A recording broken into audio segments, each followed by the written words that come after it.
வணக்கம்.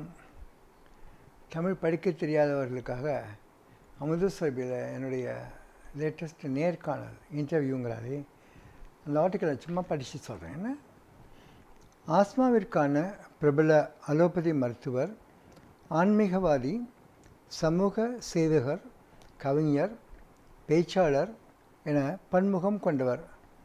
என்னை பற்றி தான் சொல்லலான்னு நினைக்கிறேன்.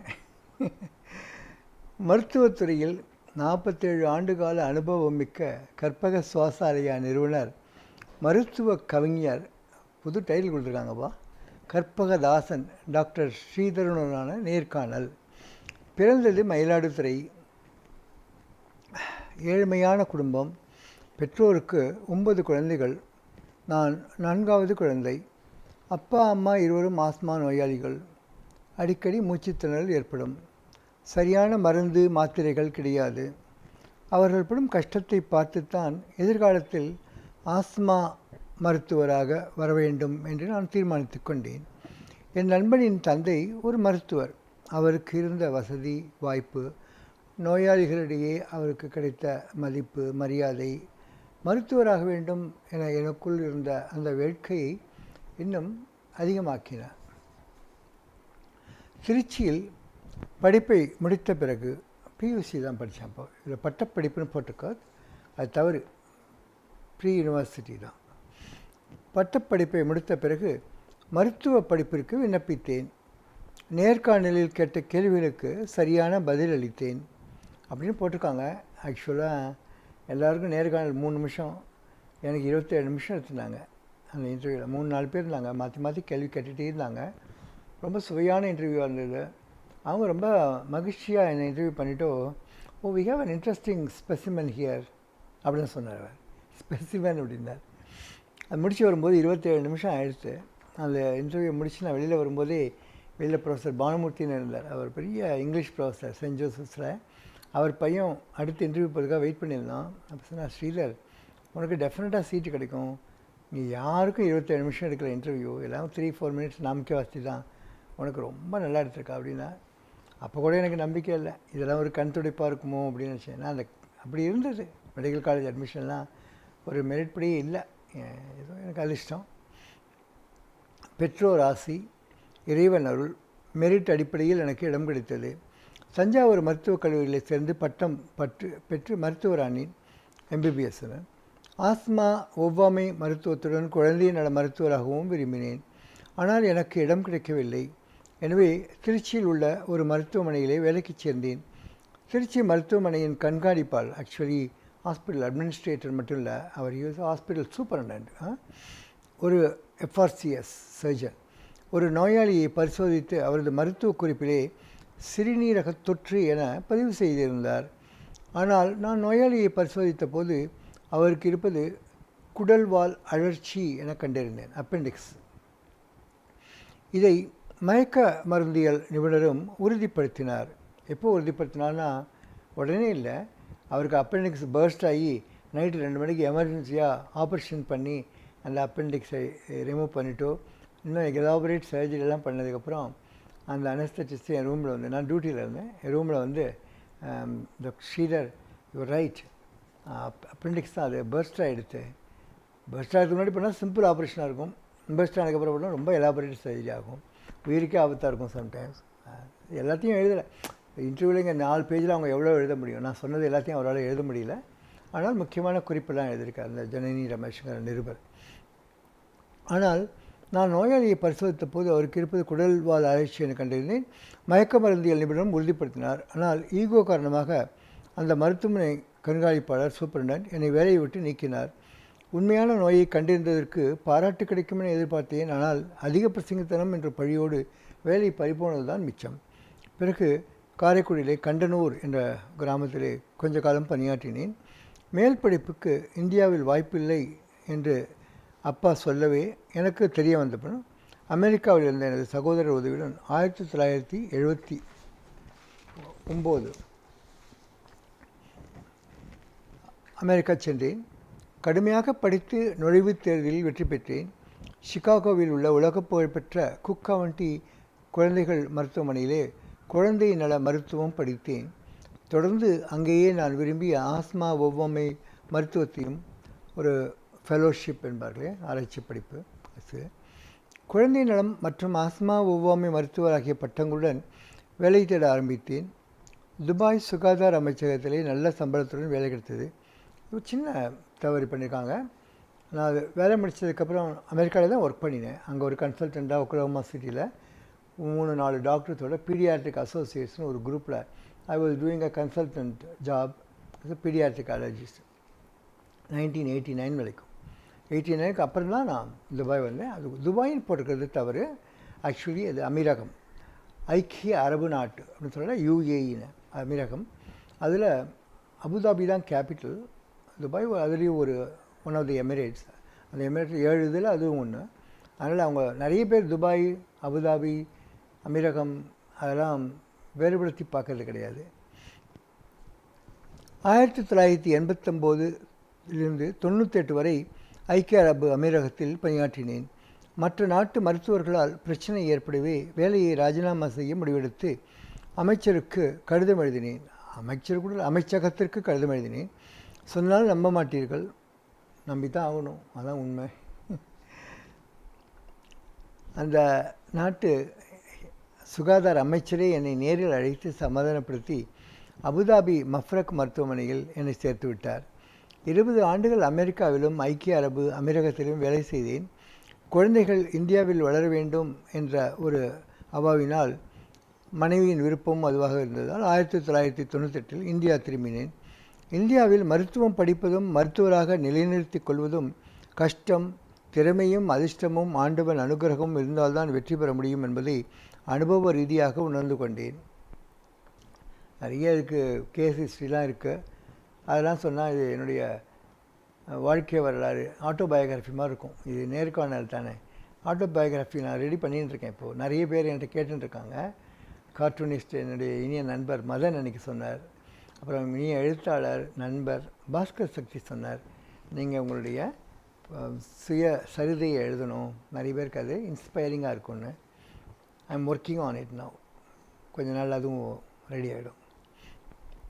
இந்தியாவில் 1998 சென்னை காளியப்பா, இப்பொழுது ஆரியபுரம் பெல்ராத் அந்த மருத்துவமனையிலே பணியாற்றினேன். ஆஸ்மா ஒவ்வாமை குறித்த விழிப்புணர்வு போதிய அளவில் இல்லை என்பதால் கன்னியாகுமரி தொடங்கி காஷ்மீர் வரை ஆஸ்மா விழிப்புணர்வை ஏற்படுத்த திட்டமிட்டேன். கன்னியாகுமரி நாகர்கோவில் குழந்தை நல சாப்டர் இந்தியன் அகாடமி என்னை பேச அழைத்தார்கள். ஒருமுறை சிகிச்சைக்காக வனத்துறை அதிகாரி தனது 2 மகள்களுடன் காஷ்மீரிலிருந்து வந்திருந்தார். இவ்வாறு கன்னியாகுமரி தொடங்கி காஷ்மீர் வரை புற நோயாளிகள் தொடர்ந்து வந்து கொண்டிருக்கின்றனர் ஆஸ்மா சிகிச்சைக்காக. ஆஸ்மா குறித்து அச்சப்பட தேவையில்லை. ஆஸ்மா உயிர்கொல்லி நோயும் இல்லை. சில சர்க்கரை மற்றும் இரத்த அழுத்த நோயாளிகள் ஆயுள் முழுவதும் மருந்து மாத்திரைகள் எல்லாம் எடுத்துக்கொள்ள வேண்டியிருக்கும். ஆனால் ஆஸ்மா நோயாளிகளுக்கு ஆயுள் முழுவதும் மருந்து தேவையில்லை.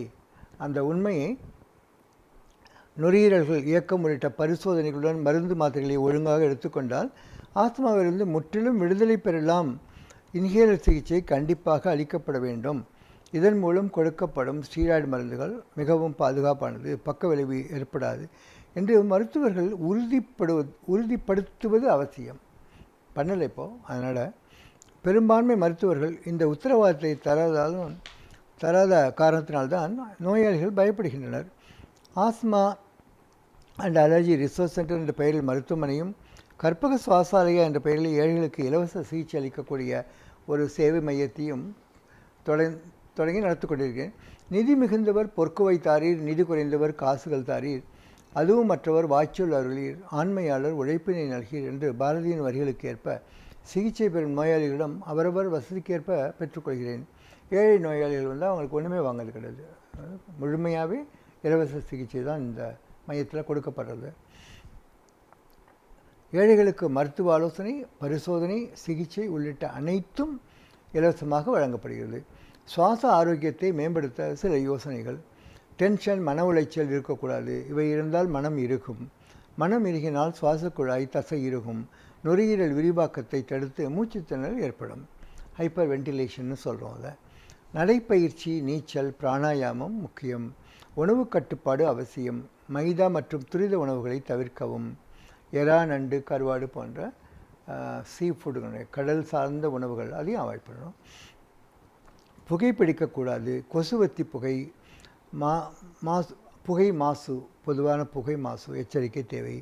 உணவு, உணர்வு, உறவு, உணவு, உணர்வு, உறவு இம்மூன்றும் சரியாகவும் சீராகவும் இருக்க வேண்டும். திருவள்ளுவர், திருமூலர் மற்றும் பாரதியார் ஆகிய மூவரும் எனது ஆதர்ஷ புருஷர்கள். என் மருத்துவமனையிலேயே அவர்களது பாடல்களை பொன்மொழிகளாக எழுதி வைத்துள்ளேன். தமிழில் மிகப்பெரிய பாண்டித்யம் இல்லை, ஆனால் பக்தி பாடல்கள் இயற்றும் ஆற்றல் பெற்றது நான் அன்றாடம் வழங்கும் கற்பகாம்பாள் அருள்தான் என நம்புகிறேன். நான் சொல்லும்போது நீங்களும் நம்புவீங்க இல்லையா? இனிய நண்பர் பாடகர் எஸ்பி பாலசுப்ரமணியன் மறைந்தபோது அவருக்காக இசை அஞ்சலி செலுத்தினேன். அதை சிக்கல் குருச்சரன் பாடினார். இயல், இசை, நாடகம் மற்றும் ஆகிய முத்தமிழில் ஆன்மாவிற்கும் ஆஸ்மாவிற்கும் படைப்புகளை வெளியிட்டுள்ளேன். இயற்றமிழ் அலர்ஜியை தள்ளு, ஆஸ்மாவை வெல்லு என்ற ஒரு புத்தகம். இசை கற்பகமே அற்புதமே, மயிலையே கைலை, திருமயிலை, எழில்மயிலே, இப்படி 3 குறுந்தகடுகள். அது தவிர தனிப்பாடல்கள் பல. அது தவிர ஆஸ்மா விழிப்புணர்வுக்கான பல பாடல்கள்.